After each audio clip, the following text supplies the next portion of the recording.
Hello, hello. Happy spring, everyone. It's officially here finally. We've been talking about spring for a while here. And also, with us being in the second half of March now, the first quarter of the year as it relates to our businesses is almost over. I cannot believe how fast it went. Q2 is right around the corner. And so that's what we're talking about today. We're coming up on the second quarter. It's time to start planning.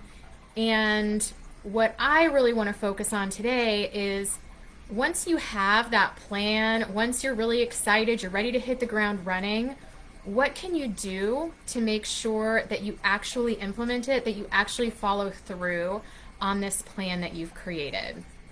So that's what we're going to be talking about today. I'm going to share some simple tips and strategies that you can use to help you do that.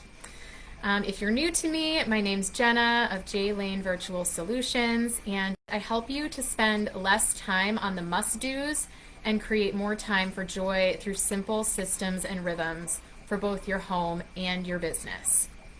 So the last couple of weeks in these lives, I've been talking about just kind of what's coming up for you overall in your life, with your family and your business, just throughout the spring season. But today we're going to go deeper into the business piece.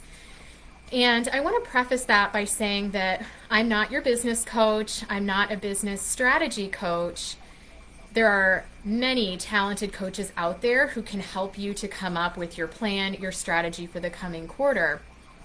And so I'm not going to tell you what your plan should be, but I am here to help you make sure that when you make a plan, you follow through.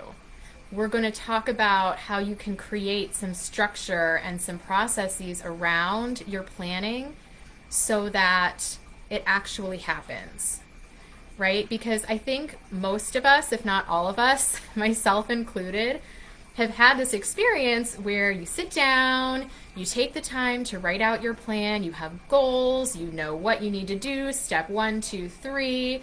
You've got these visions for what you're going to do in the next month or the next quarter, and a few weeks go by, you get back into your day-to-day, things pop up, and you completely forgot about this plan and the strategy that you had in mind. It falls to the wayside and it kind of just sits there.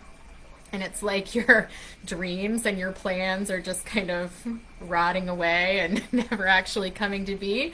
That's not what we want, right? Like, what I don't want to see happen is that you take the time to create this vision for your business.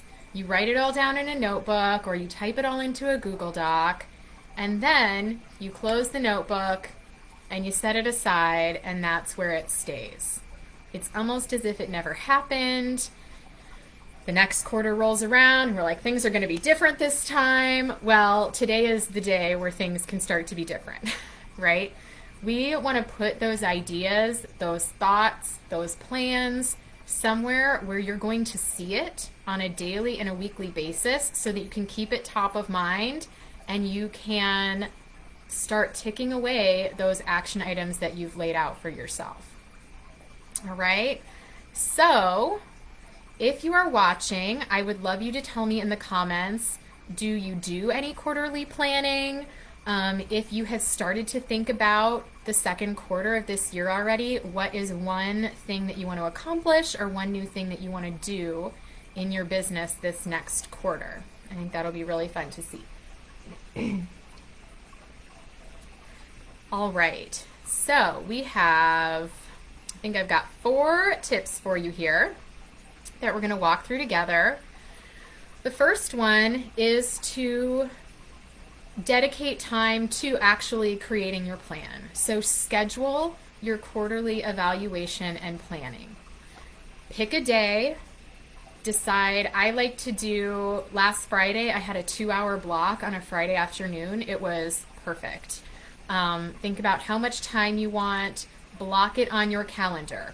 Put it on your calendar. If you use Calendly or Acuity, make sure you are blocked out. Nobody's going to book a call with you during that time. That you have some quiet space, because this is that mental work, right? This is where we have to kind of like dig into the creativity. We have to think back on what's happened over the last few months. We have to imagine what we want to happen in the coming months. And having a dedicated chunk of time to really go deep into that is going to make your plan more robust, I think, richer. If you find that you have to do it in smaller chunks, do what you have to do. But whatever you decide you're doing, block those times off and keep them like an appointment you would with anyone else, right? I know that I'm not the only one who's guilty of this sometimes, of feeling really accountable to other people, but struggling a little bit when it comes to just being accountable to myself and what I want and what my goals are. And so this is one of those areas where I would really say make that appointment and treat yourself like a client. Treat yourself like you would someone else who made an appointment with you. All right.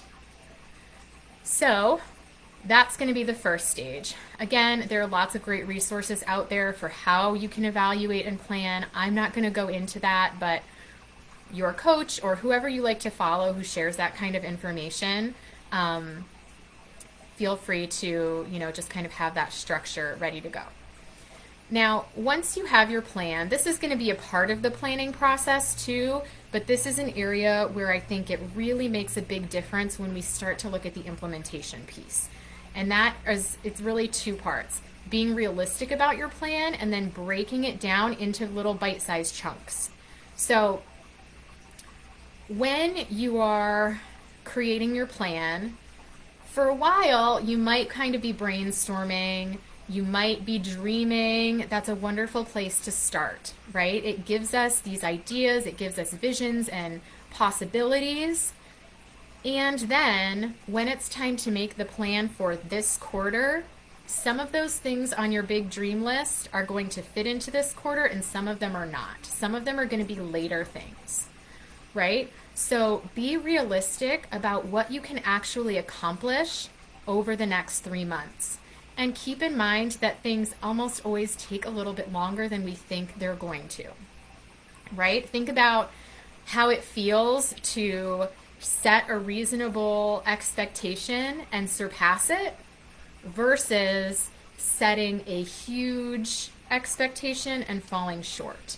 Right? It feels way better to aim a little bit smaller and then meet or exceed that goal. So that's kind of the way I like to think about fitting things into a plan or fitting things into a timeline. Okay? Assume that it's going to take longer than you think. So, and we're going to be setting priorities here. You might have one main priority if it's something big. If it's like a launch, that might be it, because there are a lot of different pieces that are going to go into there. Or if, one of your goals is, let's say, audience growth, you might have a couple of smaller, you might want to be on a guest on a certain number of podcasts, and you might want to launch a new freebie or two, So depending on the size of the goals is going to also depend on how many you can fit into this quarter. So it all just comes down to kind of being realistic about what you think you can fit in. And this next step is going to help you do that. So I'm going to use an example first. So one of the big things for me in Q2 is that I'm going to do a live workshop in May, which I'm super excited about. I'm still kind of hammering out the details of what it's going to be, but it's definitely going to be focused on helping you prepare for the summer, preparing for differences in home and family life in the summer, preparing your business for maybe a different schedule, taking time off, things like that. It's going to be super practical, concrete training on how to adjust all of those pieces for the summer season. But anyway, that's a pretty big thing, and it's not something that I've really done before. So for me, there are some things that are on my plan that are already rolling, that I'm kind of in maintenance mode. This event is the main new priority for me in Q2. So you can kind of think about it in that sense too. Now, when I look at what all it takes to put in to create this workshop, I'm actually going to pull up my plan. When we break it down, there are a lot of other steps. And so that's the next piece is look at your priorities and break them down, because you may realize that one of those is going to take a little more or a little less than you initially thought. So for this workshop, I'm going to be creating a promotion plan, a marketing plan for the event to get people registered for the event. I'm going to be drafting emails and social media posts inviting people. I'm going to be setting up a landing page and a Zoom link and creating a workbook for the attendees of the event. Okay? While the event's going on, I'm going to be drafting and sending reminder emails and sort of summary emails.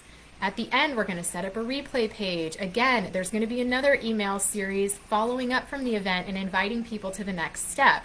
So as you can see, like this event, I might be showing up on Zoom for an hour, 3 days, but it's going to be a lot of preparation and a lot of follow-up. So make sure you're looking at all the different stages, right?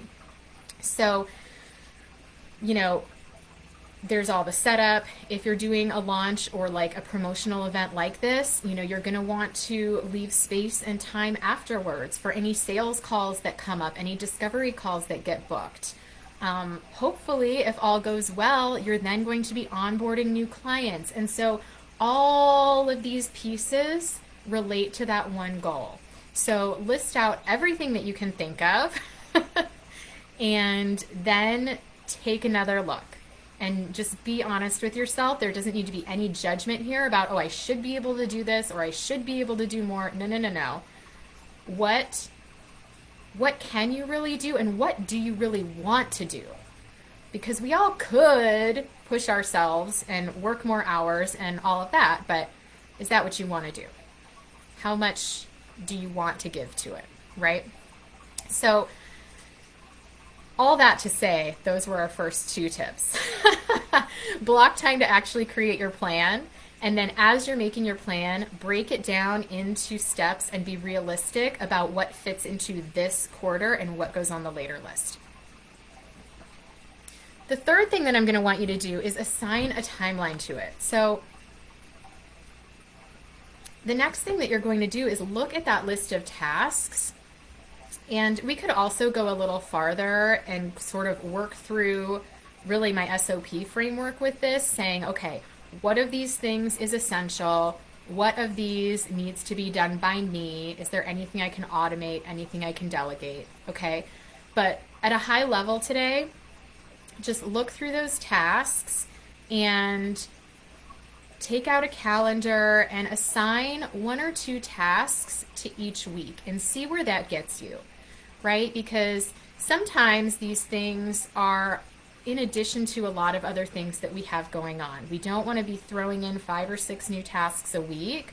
That's going to get overwhelming really fast, and it's probably going to put you into a situation where you may not follow through, where you might get overwhelmed, you might fall behind and just be like, oh, forget it, I'll try again next quarter, right? We want this to be the quarter where the plan happens. Okay, so you're taking 1 or 2 sort of bite-sized tasks and putting them into a week. Like, you're not going to put in 1 week, create all of your launch content, right? You might write your promotional email sequence that week and then do some social media another week. Do your follow-up email sequence another week. And some of those, depending on how deep you go into it, might even extend to multiple weeks themselves. And then, this is where we really get into the structure piece. I want you to put them somewhere that's not your brain and that's not a loose piece of paper. This is where a lot of us stop, I think. We write it out. We're like, okay, I know what I need to do. I'm just going to start checking things off the list. And then that thing happens where you set the notebook to the side or you close the Google Doc and out of sight, out of mind.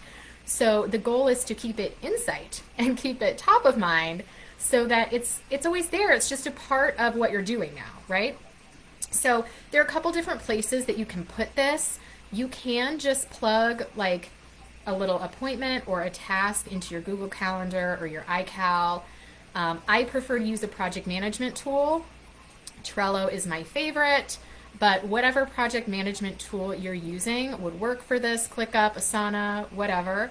I just want to make sure that you are putting it somewhere, and ideally, you're putting it in the same place as your regular weekly schedule or your weekly plan.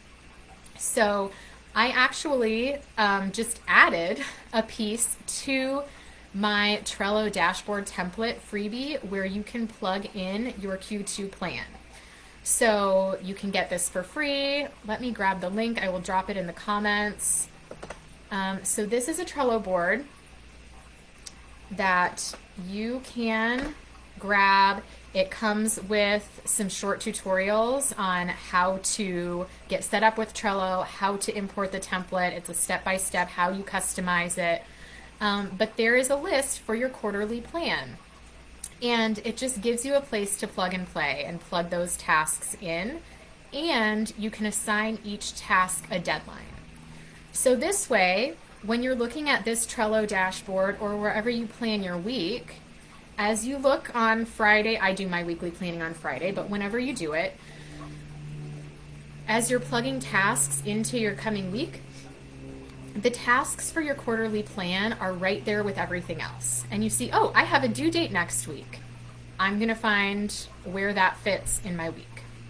Okay? They're going to stay on your radar. You're going to have them in front of you, and it's much more likely that you're going to remember and follow through on it if you're seeing it on a daily and a weekly basis. Now, you might be asking, Jenna, I have a lot on my weekly schedule already. Where am I supposed to put these tasks?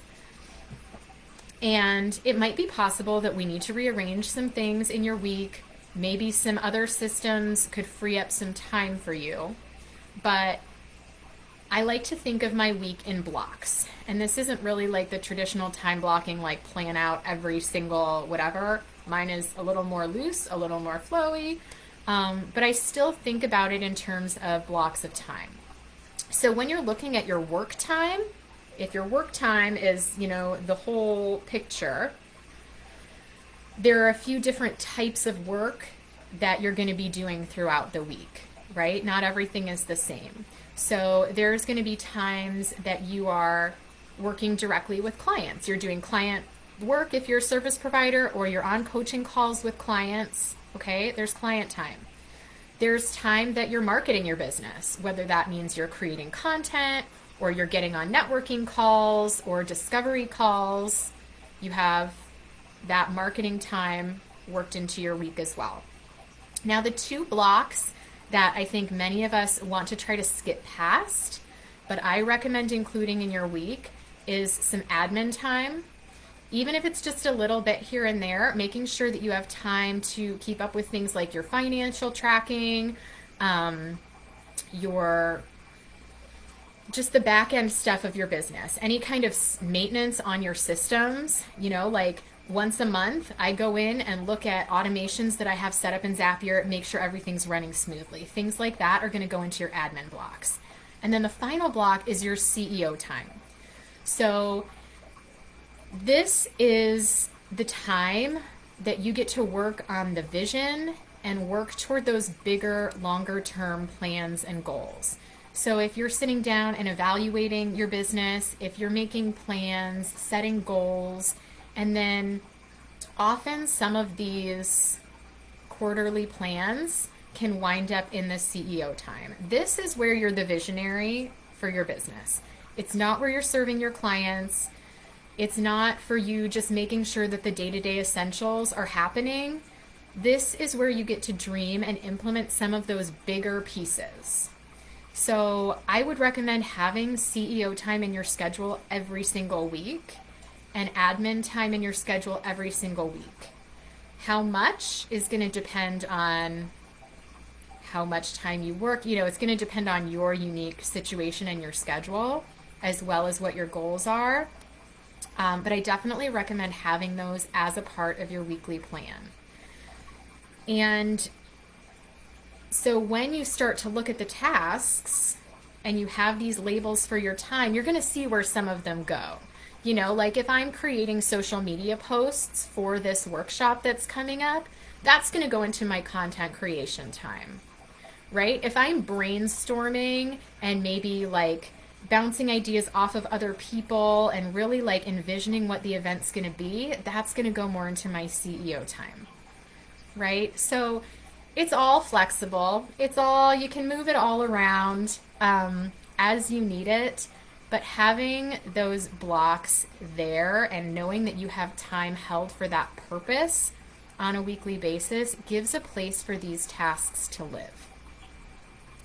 So the four things that we've walked through today were making sure that you schedule and block time to do your quarterly planning, that you are realistic about your plan and that you break it down into bite-sized pieces, that you plug those tasks into some kind of a tool, either a calendar or a project management tool that you will see on a daily and weekly basis, and you assign deadlines to each of your tasks, and that you leave blocks of time in your weekly schedule where these tasks can be completed. All right, so we're going all the way from planning through how you actually get it done. I don't want another quarter to go by where you didn't do the things that you said you were going to do, that you felt so excited about in the beginning, and then kind of let fall to the side. This is going to be the quarter where you make things happen. I believe it. I want you to tell me in the comments what those things are going to be so that I can cheer you on. I always think it's more exciting when we can cheer each other on and check in and see how things are going and support each other. So share with me what you're up to, what you're doing. And then if you've struggled to get into a routine with your planning, if you've struggled to follow through on the plans that you make, I can help you to create a system and a rhythm to support your planning and implementation goals. Book a free call with me, the link's in the comments, and we'll talk about what's coming up for you in the second quarter of this year and how we can structure your work time, how we can break down those tasks and streamline things so that you can actually follow through on your plan. I am so excited to see what you're going to do in the second quarter, and I would love to support you in whatever way I can. So book a call, leave a comment, send me a DM, and yeah, let's do this thing. I'll see you next week.